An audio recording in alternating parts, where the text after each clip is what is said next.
live on BBC One, and I play with Roman Ken.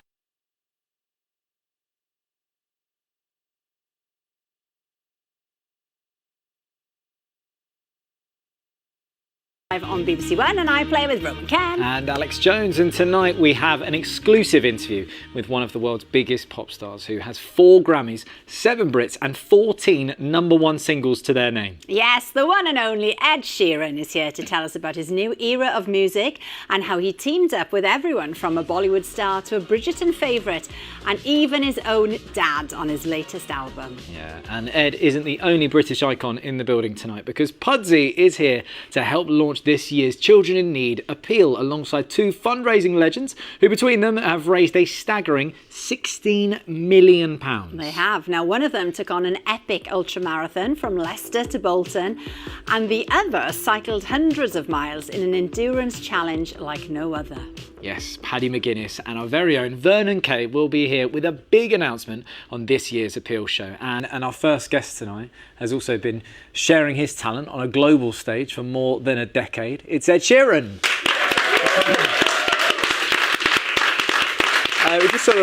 We just saw a great film there about volunteering and sharing and swapping skills, and it did get us thinking, obviously you've got so much to offer on the music side, but if you were kind of to take part in a time swap, what skills would you love to learn from someone else? I think cooking's always great. You always need cooking, and I think that the more that I grow, the more that I learn to cook. But there's always different techniques. Are you the cook in the house, though? We definitely share. I'd say I'm the chopper.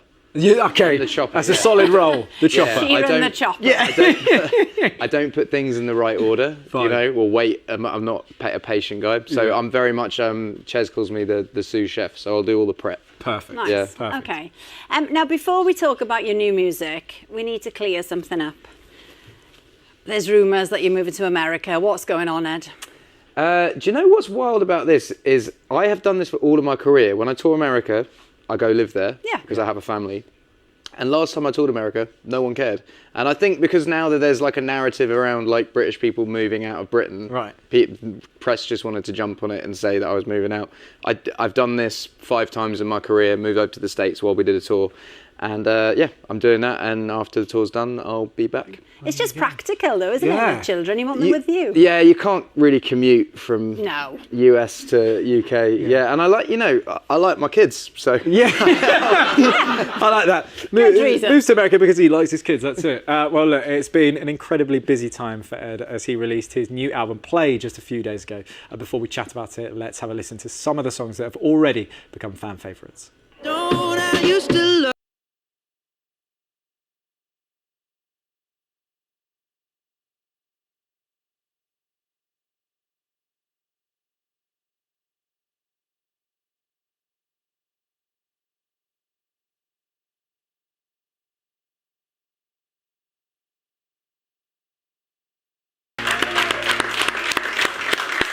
So Ed, all of those songs are from your new album, Play, and this is kind of another album in a series. Now, tell us about the idea behind that, because you've had this idea since you were like 18. Yeah, I don't know. I feel like it's always good to like have a plan and stick to a plan. And when I was 18, I was so like scattergunned in what I was doing that I was like, I need to actually create a like solid plan and foundation to follow, and then hopefully success comes after that. So that was all the Mathematics albums, those 5 records, and then there's these I'm calling the stereo albums. I play, rewind, fast forward, pause and stop, and it's a light framework for a career. You can deviate, but yeah, I think it's good to sometimes know what you're doing next. I sort of took inspiration from Quentin Tarantino, who seems to always know like 2 films ahead what he's doing, and I think it's healthy to know those things. Yeah. It was interesting though, because obviously before this album, it was very public. You went through such a tough time in so many different ways. You lost such a close friend in Jamal Edwards, and at that point it can be hard to navigate what type of music you're making. And am I right in thinking that Elton John really gave you some great advice on moving forward? Yeah, I think Elton's had such a like varied career. And Elton's career wasn't just like uphill. It was very like up and down, side to side, and then he'd do like a movie soundtrack and a remix album and this and this. And I think what he was saying is just like always make music that you love and that you can stand behind. and eventually it will find its audience. And I think I especially saw that with my last record because it was so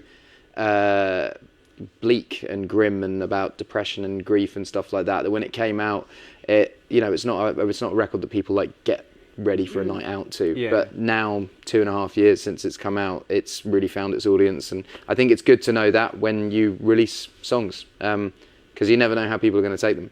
Yeah. Well, on Friday, Ed released his single Camera, and the music video features Bridgerton star Phoebe Dynevor. Let's take a look. When everything is black and white, your car.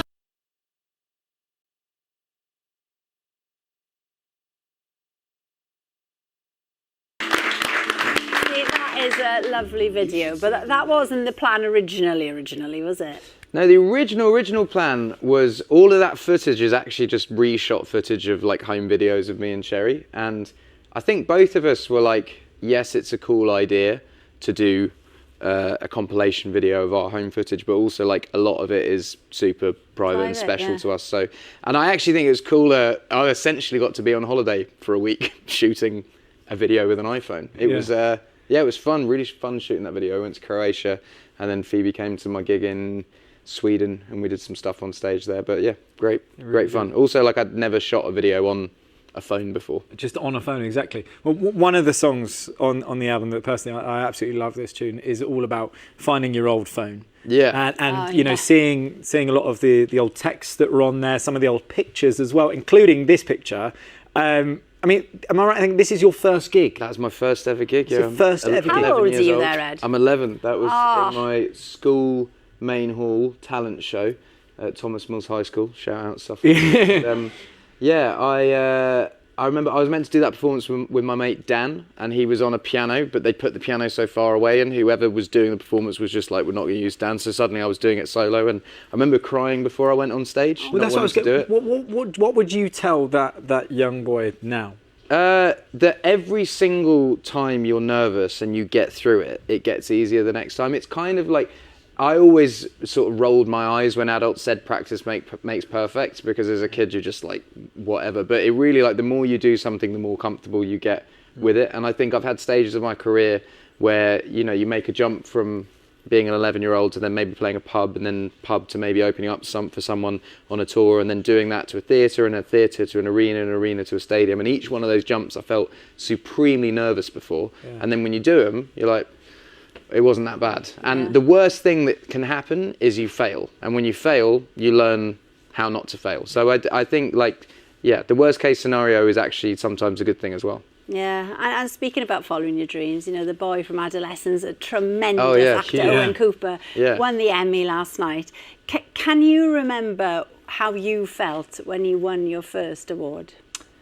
Yeah, it was the Brits. It was 2012, and I really wasn't expecting it. It was, you know, breakout years for like Jessie J that was her big breakout year, and Adele had just come back with 21. And I remember going and just being chuffed that I'd been nominated, and I had my parents there and blah blah blah. And I remember winning and just sort of being really shocked and surprised. And it's like one of the coolest nights of my life. And I really love how it just celebrates. But I only realise this now, travelling the world, but having something that just celebrates British music, I think, is really important to have as a nation. But it was a massive moment. Well, look, Ed, thanks so much. And Ed's album Play is out now. Ed is sticking with us for the rest of the show, and in just a moment we'll be joined by Vernon Kay and Paddy McGuinness, who will be telling us all about this year's Children in Need appeal and how Challenge Yourself is right at the heart of it. So